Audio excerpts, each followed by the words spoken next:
Hello.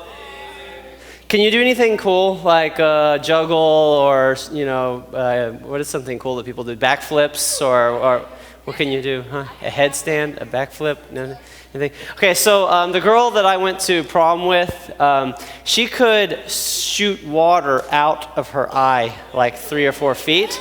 Actually, I learned this first day of band camp. We were there. We had marching rehearsal, and we're doing all that. And so we go to the sidelines, and you have a water break. And she grabbed a cup of water, and she stuck her nose in the water and went, and then went, and it just shoots out of her eye. And and we all went, that is awesome, and gross, but it was pretty awesome. And so I went home that night, and I got a cup of water, and I went into the bathroom and stuck my nose in the cup of water, and making the decision to suck water into your nose is a very hard mental battle to overcome. You should try it tonight. It cleans you out. Anyways, so I'm sitting here, I sucked the water up in my nose, which is woo, and then I squeezed it, and I did the thing, and I blew as hard as I could. I felt like my eyeballs were going to pop out, and no water squirted out. I was very disappointed. I don't know if it'll work for you. Let me know. But it's a cool trick. But I thought that was pretty awesome. That's a cool thing. You probably have seen somebody do something awesome, maybe more awesome than that, hopefully more awesome than that.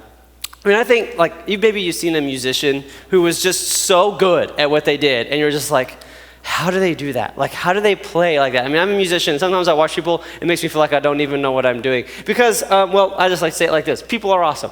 And you'll probably notice some people that are awesome. Maybe there's an athlete, and you look at them, you're like, how can they run that fast? How can they jump that high? They're awesome. Or if they have those videos online, you watch people do 1,000 backflips on their bicycle off of a ramp, and you're like, how? It's just the stuff that people do, and they're pretty awesome. And you probably notice that, okay? And maybe you're awesome. I think you are. Maybe, yeah, okay. Anyways, so people are awesome, and people are dumb. Okay, just assume, you don't have to write that one down, okay? Just taking notes over here. You don't have to write that one. People are dumb, okay? And some of you are pointing to yourself. That's great. And this is, there's whole videos, whole YouTube channels devoted to people are dumb.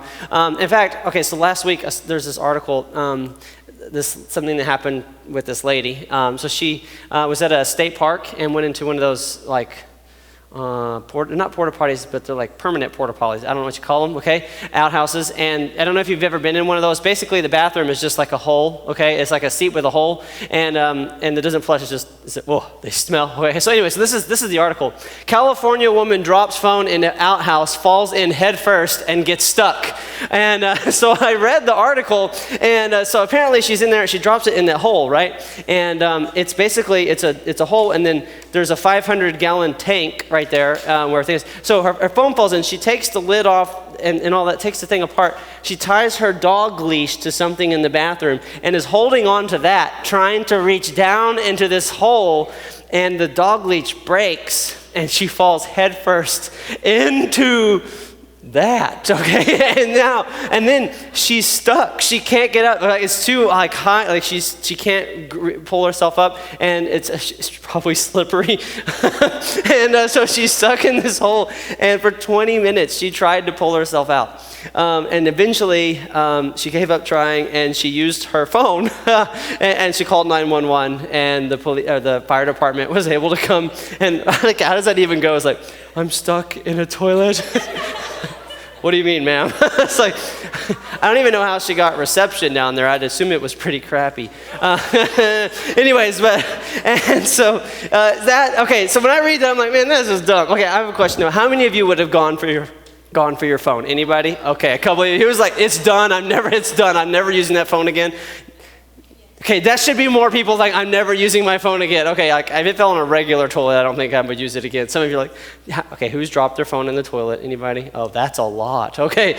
Ooh, I don't want to shake your hands. Okay, you went in for it, didn't you? Okay, different than that. But I don't know if she's dumb or brave, but you've seen dumb people, and you're like, how did you think that was going to work? Okay, you see that? Okay, so there's those kind of people. And then there's these kind of people. People are mean.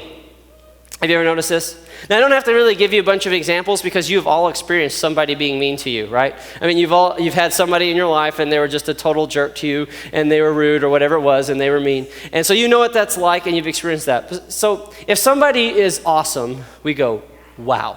If somebody is dumb, we laugh. When somebody is mean, how are we supposed to react? I mean, there's a lot of reactions that we have, but what do we do when somebody's mean? And that's what I want to talk about tonight.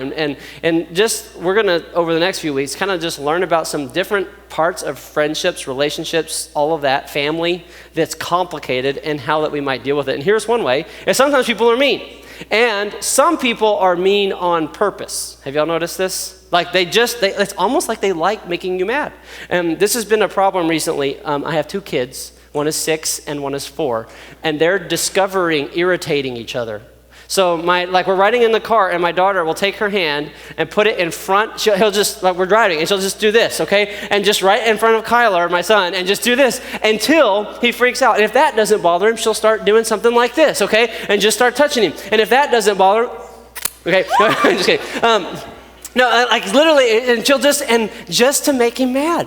And some reason she likes it. I don't know where it came from. Okay, she just started doing this. And my son, he discovered copying the person.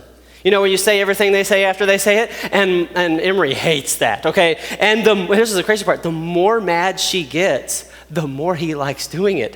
Some of you are like, yeah, I have a brother. I know exactly what this is like, okay? And so it's like, and there's something in them that they like making the other one upset. They like being mean. And I'm like, where did this come from? Okay, now, some of you have done this, okay, to people and do this to people. And you, for some reason, this is another issue that we need to work out of our lives, maybe another message. Why would we do things to upset other people on purpose? But you've also probably experienced this yourself. And you may even have people in your life right now that it feels like they just like making you feel miserable, okay? Then there's another kind of people that are mean, and they don't even know that they're mean. And I can't figure out which one is worse, the one who does it on purpose or the one that's just making your life miserable, and they're like, oh yeah. You know, they come up to you and say, hey, no offense, but, okay, if anybody says no offense, you're about to be offended, right? They're like, no offense, but you're ugly. It's like, oh, okay, it feels great since you said no offense. It didn't bother me at all, okay? But always with the no offense thing, okay? And there's some people in your life, and it doesn't matter, they don't seem to know. It's like they think they're even helping you, right? And they think they're making your life better, and they're making you feel miserable, and so they're mean or they're a jerk or whatever it is, and you've experienced those. I think sometimes we think people are mean and they are actually helping us. And you'll see this, like maybe you have a coach, this may be a great example. And in the moment you think this coach is horrible, and then like a month down the road you look back and you go, he made me better. Like, or you have a teacher that way. I had a teacher that way. Okay, and I thought this teacher was horrible. Like, this teacher doesn't know what they're doing. And then like a year later, I looked back and I realized how much better I got in that subject over the course of that year and how much they helped me. And so sometimes we read it wrong, but a lot of times they really are just mean people, okay? And so we need to know what to do with that. Because how you respond, and this is important, how you respond to a mean person determines a lot of things for your future. How you respond, if you respond wrong to somebody who's being rude, someone's being mean, it will do a lot of bad things in your life. One is it will hurt relationships. The relationship is already damaged because they've done hurt to you. But then as you do more, it will make the relationship worse. If you respond wrong, it gives control over you to the person who's being mean. It lets them control you. If you respond wrong, you look nothing like Jesus. And if you respond wrong, it will get you stuck in anger or bitterness or that and keep you from finding joy. But here's the deal. If you respond correctly, because people are going to be mean to you. Do you agree with this? Yes. People are. It's going to happen, whether they did it on purpose or not. People are just, it happens, okay? If you respond correctly, you can take a relationship that's messed up and fix it. If you respond correctly, you can get out of the anger, out of the sorrow, out of the sadness, and move into joy and peace. If you respond correctly, you can break the control they have on you, because mean people control you. Okay, we'll talk about how that works in a minute. They control you. And you look like Jesus. When you respond correctly, you begin to look and act like Jesus. Now, if you're not a Christian, you don't care about the last one. Okay, you're like, I don't care about acting like Jesus. But here, I do want to just point this out to you, okay? If you'll listen to the things we talk about, you'll realize, at least in this area, that following Jesus will make your life better and make you better at life. If you will just listen to Jesus in just this one area, your life will be better, and you will be better at life, just in this one area. But for those of you who are a Christian, listen, this is something that is so central to what we believe and to who we are supposed to be sorry. My brain goes like 1,000 places when people start running around. Okay, anyways, it's central to who we're supposed to be as a believer. So so we're going to be in Romans chapter 12 tonight and next week and probably the next week. Okay, and this is an amazing passage that talks about what it's like to live the Christian life. And this part starts off with this simple thing. He says, "Love must be sincere. Love must be sincere." This is Romans 12:9. And here's the thing. if you're a Christian, love is kind of the main thing. We're supposed to love our Lord our God. We're supposed to love our neighbor as ourselves. We're supposed to love our enemies. We're supposed to love those that persecute us. So we love God. God loves us. Okay, there's like all of this stuff that we're supposed to do with love. We're supposed to demonstrate our love to the world. We're supposed to know we're disciples by our love. Jesus said to love as he loved. I mean, it's all this love stuff. And this is the important thing. It has to be a real love, a sincere love, authentic love. So what does a sincere, authentic, real love look like when people are being mean? Now, there's a lot of other stuff in this passage he addresses, but I want to just look at the verses that pertain to that one idea tonight. So we're going to go on. Here we go. Here we go, verse 14. Bless those who persecute you. Bless and do not curse. Now, I already don't like it. I don't know about you, because when people are being mean, this is the last thing I want to do, okay? In fact, when it comes to cursing them, you're like, nah, I'm good at that, okay? Like when they do wrong, you can put them in their place with your words. Some of you are like, you got it down, all right? But he says, hey, bless them. Those who treat you wrong, those who persecute you, don't curse them, okay? It's just getting us started down the road. Do not repay evil for evil. Do not repay anyone evil for evil. Now, we kind of understand repaying good for good and evil for evil. This is normal life. This is what people do. When someone does good for you, what do? Good for them, right? So your friend buys you lunch because you forgot your money. Sometime later, you buy them lunch, okay? I go in and help my friend move, okay? He's moving houses, and I go in and help him move his stuff and carry out his stuff. He buys me dinner, okay? It's just kind of the thing, okay? You do good, they do good. Somebody helps you with your homework, you help them with something. We do this with our friends all the time, good for good. And you do evil for evil. That's the way most people do, okay? So they talked bad about me. I went and told everyone they wet the bed, okay? It's like, they talked bad, I talk bad. They did something mean to me, I had to figure out something to do to them. And so we take evil, and we just do some evil. Your sister made you late, so you yelled at her, right? So she deserved it, she made me late. And so we have evil, and we return evil. And he says, that's not how we're supposed to do it. Now, most people do not do, if someone does good, return evil. If you do that, you have no friends, and that's why. But most everybody does this. If they do good to me, I do good to me. If they do evil to me, I do evil to them, and that's how a lot of people live. And he says, that's not how you should do it. Don't repay evil for evil. He's going to give us some alternatives in a minute. He says, be careful to do what is right in the eyes of everybody. And this is just a reminder, okay? When you're in this situation and somebody's treating you wrong, people are watching. And how you respond is important because people are watching. Go on. If it is possible, as far as it depends on you, live at peace with everyone. Live at peace with everyone. Now, I don't know if you've ever thought about this. Do you have any drama in your life? Yeah, okay. Most of us have drama at times. Do you realize that if you could live at peace with everyone, that you would pretty much have no drama in your life? That is the source, is that everyone is the problem, is the people. And he's saying this is our goal. This is what we want to do. We want to live at peace with everyone, with the people that are around us, with the people that are in our lives. Now, that's easy to say. And this is the important part. He says, as long as it depends on you. Now, we're going to talk about it in a minute. There are some people that you can't live in peace with, and there's maybe some things we can do there. But as long as it depends on you, as long as it's up to you, you should live at peace. In other words, if you can help it, you're going to have peace with the person that's been mean to you. Does that make sense? Okay, keeps going. Do not take revenge. Oh, man, isn't that the best part? Okay, anyways, do not take revenge, my friends, but leave room for God's wrath. Oh, I kind of like that. For it's written, it is mine to avenge, I will repay, says the Lord. Now, when I read this a while back, I kind of liked it. And I have to say, you're supposed to love sincerely, but I sometimes had a bad attitude about this. And someone would do wrong to me. Okay, this is just confession time. They would do wrong to me, and I would be nice back, and I would think, I cannot wait to see what the Lord does to you. I don't think that's the attitude you're supposed to have. I'm like, he's going to do it way worse than me. And that's not a good idea. But this is the point, and this is what he says. Sometimes you may feel like this is just not just. This is just not right. And this is what you need to know. It may not be right, but there's one that will make it right.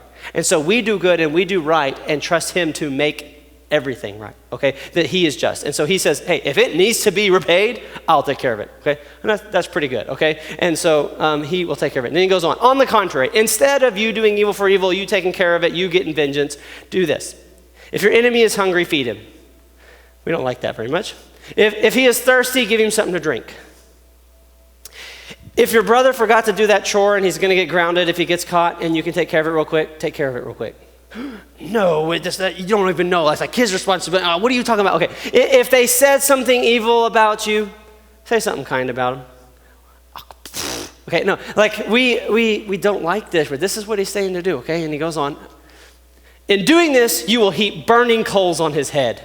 And I didn't make that up. I like that part, okay? Again, that part of me that kind of gets it wrong likes this part. Has there ever been anybody in your life you just kind of wish you could heap some coals on their head? You know what I'm talking about? Some of you are like really shaking your heads. And yeah, I've exactly experienced that. And I've seen it, okay? So one time I was in high school, and this girl got mad at me, and I don't even know what it was about anymore, but she was just yelling at me in front of all these people, like cursing, yelling, calling me all these kind of things, and I was just kind of standing there, and all these people were watching, and when she finished, I was like, I'm really sorry you feel that way, and I tried to respond as kind as I could, and it was like, right? Her head was like on fire because everyone was like, she's a jerk. Because all I did was respond with kindness, and it just kind of felt good.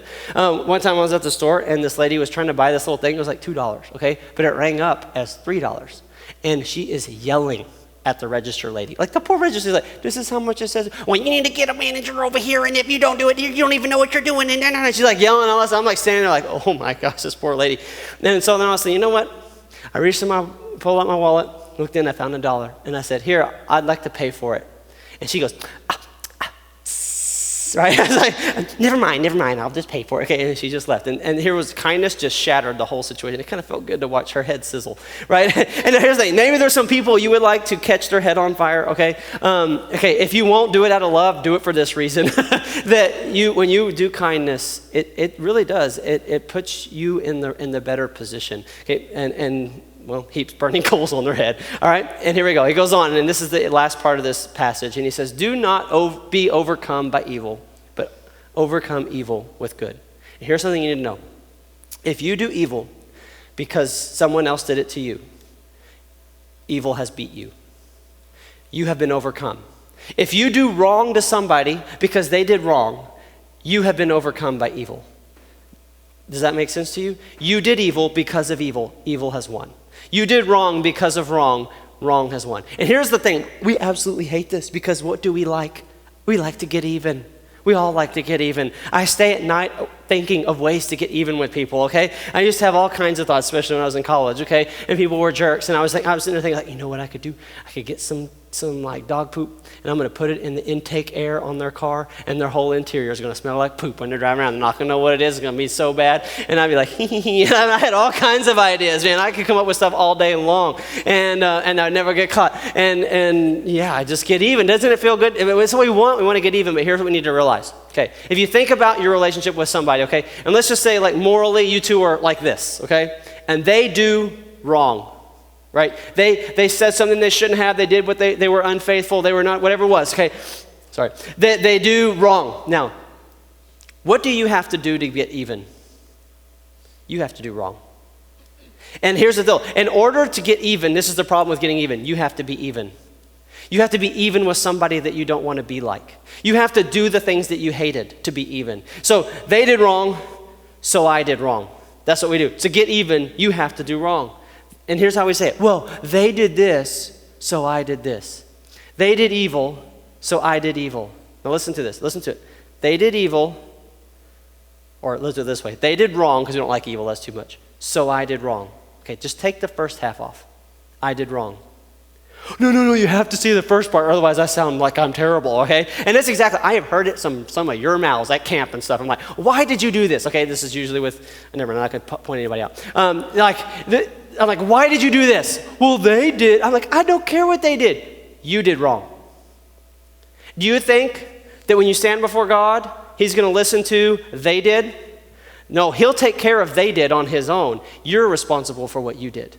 And so don't be saying, well, they did, so I did. No, you did. And that's what we have to remember this. If we get even, we're becoming the very thing that we didn't like. And it goes further than this, okay? Because if you're in a relationship, or you have a friendship, or you have a parent, or you have a sibling, and you probably have these things, okay? Any kind of relationship that you have. When someone does wrong, and somebody else does wrong, but we never hit it dead on, I've noticed. We always go just a little further, right? And then guess what they're going to do? And it's going to go like this. And you know what this does? It destroys. It destroys a relationship. And if you repay evil for evil, it hurts your relationships. they will get ruined. And this describes some of your relationship with your mom or your dad or a friend or someone like that, because we've just let evil continue to happen. But when we do good, instead of things just keep getting worse, somebody has to say, you know what? I'm going to do the right thing. I'm going to do what's good no matter what they do, and make that decision. And you know what? When that happens, relationships can start to get repaired. There are some of you who have a broken friendship, a broken relationship, that it's going to take one of you being the first one to do good instead of evil. And you may have to do it for a really long time, but somebody's got to do it. And here's another thing. I said this earlier, but when you let somebody doing wrong make you do wrong, you're letting them control you. Think about this. You're doing something because they did something, right? Who's in control? They are. You're responding to them. Your bad actions, they are literally controlling you. Do you like to be controlled? I don't like to be controlled. Don't let them control. In fact, we're supposed to be controlled by something else. Do you know what that is? The Spirit, okay? I'm controlled by the Spirit, not by anger, not by getting even. So think about the Spirit. The Spirit is love, joy, and peace. There's the first part of the fruit of the Spirit. When someone has done wrong to us, does your response look like love and peace? Love, joy, peace, patience. When your sister is ticking you off, does your response look like patience? When somebody has mistreated you, does it look like faithfulness? How about this? They're so rude. They're so harsh. Like, I didn't even do something that wrong and they just blew up on me. The fruit of the Spirit is gentleness. Are you going to respond in gentleness? Okay, this is how, when we're being controlled by our flesh, our sinful nature, we do the evil things. But when we're getting controlled by the Spirit, we respond in a totally different way. Can you see how that works? And then here's the thing. Okay, let's be honest. Getting even feels good for a minute, but it destroys the relationships. And sin always bites you later. It feels good for a moment. That's why you do sin, because it feels good. Let's just be honest about that. But it always bites you later. And so it ultimately keeps you from having real joy. I can tell you this. When you do good, even though they do bad, there is a joy that is there that you don't get it otherwise. There is a peace that is there because you know that you are doing what is right before God. And then there's the last little factor here. If you're a Christian, this is not an option. Now, if you're not a Christian, I hope that you would recognize it's just a good thing to do. But if you are a Christian, let me show you what he said just a few sentences later after this. He says, love does no harm to its neighbor, therefore it is the fulfillment of the law. In other words, if you want to know how to fulfill the law, what God wants us to do, love and do it with no harm. See, when you repay evil for evil, you are always trying to do harm. Why? Well, they did harm to me, I'm going to do harm back. But love does no harm. It is the central thing that we do. And it's easy to say I love people. It's hard to love people that are mean, whether they did it on purpose or whether it was by accident. But this is a key thing that every single one of us has to learn how to do. So how do we practically do it? Well, it starts right here. Don't do any harm. What's going to happen is, I don't know, some of you it'll happen tonight before you get home, or when you get home when you see your family. And I know some of you, that's where all of this kind of stuff happens. Or it's going to happen tomorrow at school when you see that teacher who's a jerk to you or whatever it is.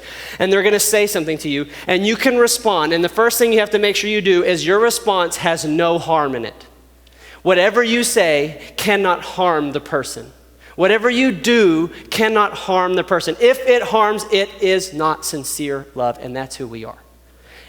If you respond without harm, you're starting in the right direction. And then I'm going to give you one more verse, okay? So the same guy who wrote this, Paul, teaches the same thing in multiple places, and this one he's real concise, okay? He just breaks it down real simple. He says, make sure nobody pays back wrong for wrong. Does that sound like we've been talking about, okay? But always try to be kind to each other. He says, okay, you can do wrong for wrong, or you can try to be kind to each other and to everyone else. Another translation just says, and do what is good to each other.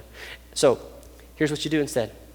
Find a way to be kind. I mean, that was that whole, if they're hungry, give them something to eat, okay? And just find a way to be kind. Now, this is really easy for me to say because I know what it feels like when they're being a jerk, okay? I have two different responses. I either feel torn down and icky, or I get mad. And usually I just get mad. Is that you? Okay, I just get mad, okay? And when I'm mad, I never say the right thing. Anybody else? Okay? And so this is hard. But when I start to feel the mad, this is what I have to say. No harm. Be kind. No harm. Be kind. And learn to start to responding to evil with kindness. Kindness is considering the needs of somebody else. Kindness is thinking about them and how you can help them. And if you have to think about it like, all right, how can I heap some coals on their head? Okay, we can go with that for temporary, okay? But at least in the short term, okay? But in the long term, it's how can I be kind to them to bring healing in this relationship, to bring healing in this thing. Let me give you one of the main ways. See, this is going to be for some of you right now. It's not going to be easy. I won't tell it to you. This is how you got to be kind. Forgive. Right now, in your family, some of you have somebody that if you don't forgive them, there's no hope for kindness and repairing that relationship ever. Until you forgive, well, they don't deserve, I know that. I didn't say they deserve forgiveness. You're going to be the first one to do good, and it's going to start with forgiving. And then you're going to be able to do some other kind things and continue to do kindness. And I'm not telling you it's going to fix the relationship. It very well may, and it often does. But it will at least allow you to be doing what is right. We have to show kindness. Now, it sometimes is complicated. And you're like, well, won't people just run over me all the time if I'm just kind? Well, sort of, but not really. Here's the thing. So when I was first graduated college, I had a first job, and my boss was horrible to me. He would yell at me. He would cuss at me sometimes. He would make fun of me in front of other people. He acted like I didn't know what I was doing, all this kind of stuff. It was just, and I would get so sometimes just sad and sometimes just angry, and I kept trying, I'm just going to be kind, and I'm just going to honor him because he was my boss, right? And I'm just going to do what, respect him. And I kept saying the nice things and do that. You know what he did? He just kept doing the evil. So a couple things about that. I still didn't let him make me do the wrong thing. Do you see what I'm saying? Okay, it's not just the goal of getting them to change. It's doing what's right. And sometimes they change, and it's amazing. But it's just doing what is right.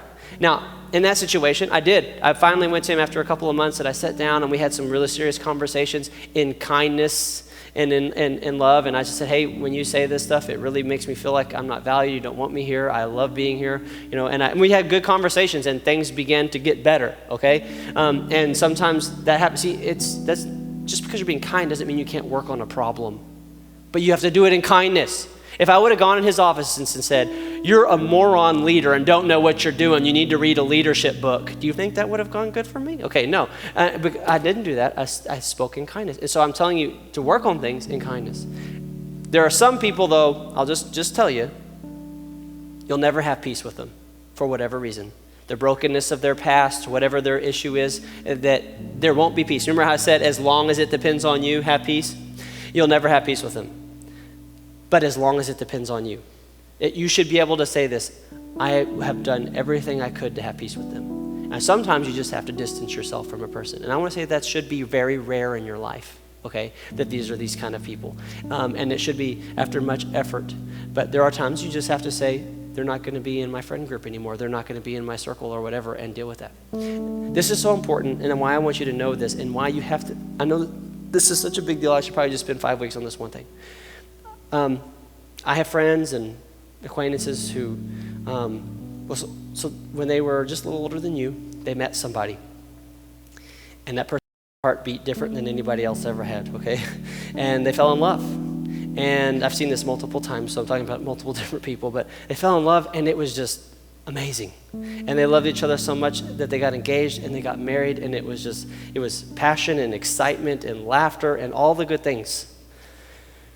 And eventually, whether it was on purpose or by accident, one of them does some stupid stuff. They did it wrong. And for whatever reason, they got tired of them doing that thing, so they did wrong. And then something started to happen. So they did wrong, and they did wrong, and they did wrong. And over time, I've seen this happen more than once. The person that they loved more than anything in the world, they were willing to give up their whole dreams, everything to be with this person, is now the person that they can't stand the most in the world. And it's because they didn't know how to do this. They didn't know how that when someone does evil, I just do good. And it destroyed the best relationships. And you have to learn to do this, because I will tell you the truth. You can destroy the best relationship of your life if you can't do this. Or you can keep great relationships and great friendships. A really smart guy said it like this: returning hate for hate multiplies hate, adding deeper darkness to a night already devoid of stars. Darkness cannot drive out darkness, only light can do that. Hate cannot drive out hate, only love can do that. That's Martin Luther King. Now, this describes some of your relationships. Darkness. When you go home, it's a dark place, and I hate that for you. I hate that you hate to go home, okay? And I've known that that's the way some of it is for you. And your home is dark, okay? And that's icky. But I can tell you this, it will never get light if all you bring in is darkness. And I'm sorry that the other people are bringing in hate and darkness, but why don't you be the light in your home? You be the one person that says, it doesn't matter what y'all say to me, I'm going to be kind back. It doesn't matter what y'all do, I'm going to be kind. You can change your relationships, your family, and that just by that one thing. And here's the other thing. Our world needs Christians to be this. People are always going to hate Christians, some people, because we believe in morals, okay? And we believe that there's actually like a standard of things that you should do and not do. And people don't like to be told what to do and not do. So sometimes people are going to hate us for that. But they should not hate us because we're not loving. They should go, well, I don't really like their moral code, but man, they love people. I don't really know if I believe in their God, but I want to be their friend because they treat you so good. I keep messing up and they keep treating me so good. Like, we should look at Christians and go like, I want to be like them. And I cannot make every Christian be kind and live this way, but I can make myself be that way. And you should make yourself be that way.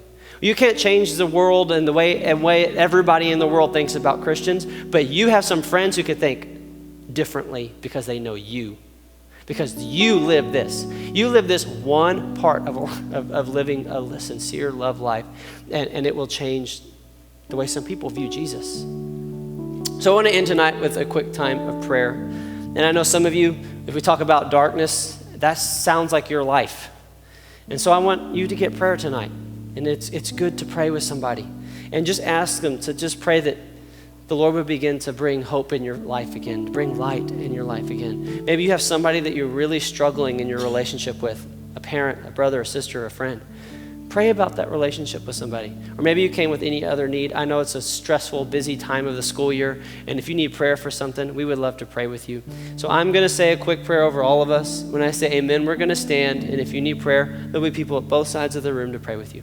Father, I pray that we would just learn to be people who love sincerely, that put aside evil and do good, that don't strive to get even, but strive to do what is right and to be kind. Help us to forgive when it's hard. Help us to do no harm. And I thank you for it. In Jesus' name, amen.